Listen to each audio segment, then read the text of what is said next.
কেমন আছো বন্ধুরা? আমি মধুমিতা। আমার রান্নাঘরে তোমাদের সবাইকে স্বাগত। আজ চলে এসেছি আমি নতুন একটি রেসিপি নিয়ে। রেসিপিটি যদি তোমাদের ভালো লাগে তাহলে একটা লাইক করে দিও। আজ আমি রান্না করব এঁচোড়ের কোপ্তা কারি। এর জন্য আমি নিয়ে নিয়েছি 500 গ্রাম এঁচোড় ও 200 গ্রাম চিংড়ি মাছ। চিংড়ি মাছটা কিন্তু সম্পূর্ণরূপে অপশনাল, চাইলে তোমরা নাও দিতে পারো। কাটা এঁচোড় ও দুটো আলুকে আমি নুন ও হলুদ দিয়ে প্রেসারে 2টো সিটি দিয়ে সেদ্ধ করে নিয়েছি। আর চিংড়ি মাছগুলোকে ভালোভাবে পরিষ্কার করে মিক্সিতে ওটা একটা পেস্ট করে নিয়েছি। এবারে এই সেদ্ধ এঁচোড় ও আলুর মধ্যে আমি দিয়ে নেব একটু নুন, একটু হলুদ গুঁড়ো, 1 চামচ রসুন কুচি, কাঁচা লঙ্কা কুচি ও ধনেপাতা কুচি, আর দিয়ে দেব চিংড়ি মাছের পেস্টটা। এবারে আমি একটু গন্ধরাজ লেবুর রস দিয়ে দেব, কারণ আমার এই গন্ধটা খুব ভালো লাগে। আর দেব কিছুটা বেসন আর চিনি।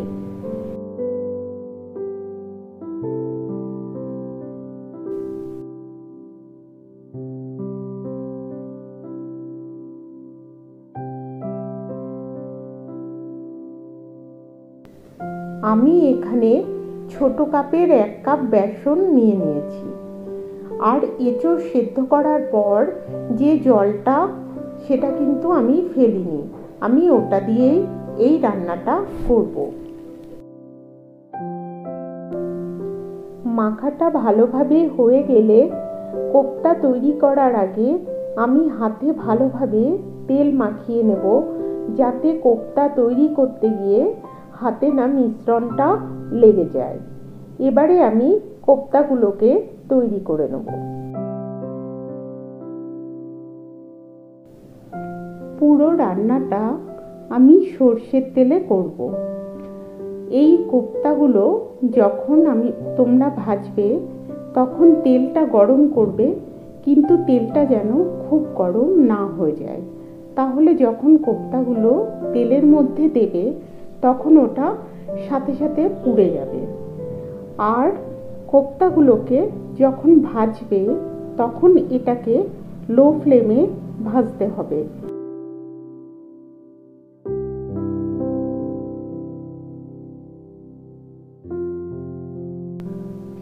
এবারে কড়াইতে সর্ষের তেল দিয়ে দেব আর কোপ্তাগুলোকে ভেজে নেব। গ্যাসের ফ্লেম কিন্তু লো রাখবো, কারণ তেলটা যদি খুব বেশি গরম হয়ে যায় তাহলে কোপ্তাগুলো ওপর থেকে তো ব্রাউন কালার চলে আসবে, কিন্তু ভেতরটা কিন্তু কাঁচা থেকে যাবে।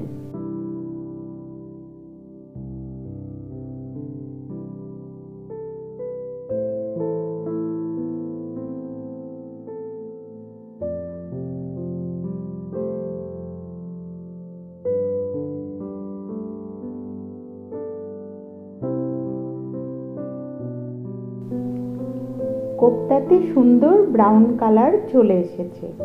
এবারে আমি এগুলোকে নামিয়ে নেব।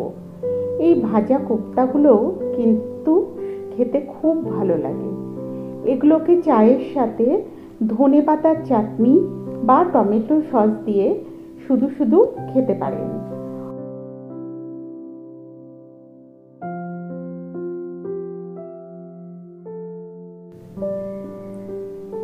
কড়াইতে সর্ষের তেল দিয়ে আমি এর ভেতরে 2টো পেঁয়াজ কুচি দিয়ে দেব।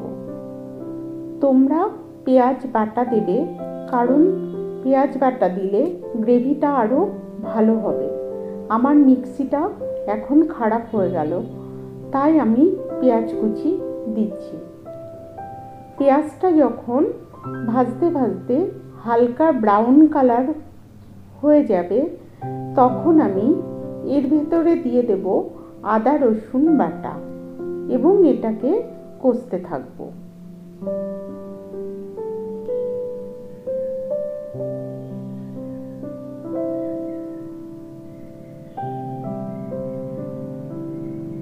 যখন মশলাটা ভালোভাবে কষা হয়ে যাবে তখন এর ভেতরে দিয়ে দেব 1 চামচ হলুদ গুঁড়ো, 1 চামচ লঙ্কা গুঁড়ো দিয়ে ভালোভাবে আবারও কষতে থাকবো। এবারে এর ভেতরে আমি 2টো লাল রঙের টমেটো ভালোভাবে পেস্ট করে রেখেছিলাম, সেটা দিয়ে দেব। দিয়ে এটাকে ভালোভাবে কষতে থাকবো যতক্ষণ না টমেটোর কাঁচা গন্ধটা চলে যায়। এবারে এর ভেতরে আমি আরেকটু নুন দিয়ে দেব, 1 চামচ ধনে গুঁড়ো, 1 চামচ জিরে গুঁড়ো দিয়ে আবারও ভালোভাবে এটাকে কষতে থাকবো।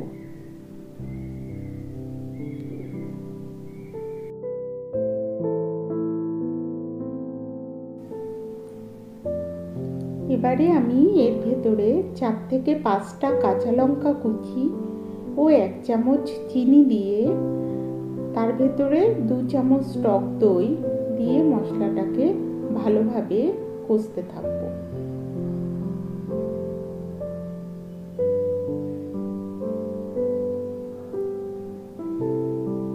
যখন মশলাটা ভালোভাবে কষা হয়ে যাবে এবং মশলার গা থেকে তেল ছাড়তে থাকবে তখন আমি এর ভেতরে দিয়ে দেব এঁচোড় সেদ্ধ করে রাখা জলটা।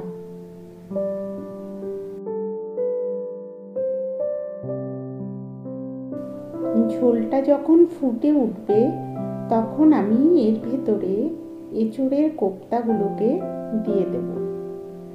কোপ্তা দেওয়ার পর কিন্তু খুব বেশি ফোটানো যাবে না, তাহলে কোপ্তাগুলো ভেঙে যেতে পারে বা কোপ্তাগুলো কিন্তু ঝোলে দেওয়ার সাথে সাথে ঝোলটা টানতে শুরু করবে। তাই তোমরা যদি একটু ঝোল ঝোল রাখতে চাও সেই ক্ষেত্রে আরেকটু ফোটানো গরম জল দিয়ে ঝোলের পরিমাণটা বাড়িয়ে নিতে পারো। আমার কোপ্তা রান্না কিন্তু প্রায় হয়ে গেছে।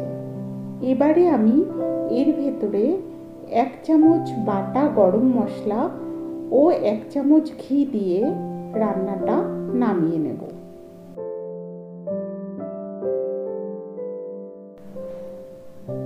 কোপ্তা কিন্তু পুরো ঝোলটা টেনে নিয়ে দেখো কিরকম মাখা মাখা তরকারি বানিয়ে দিয়েছে।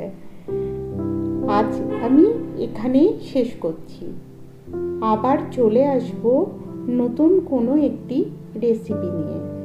যদি তোমাদের রান্নাটা ভালো লেগে থাকে তাহলে একটা লাইক করে দিও।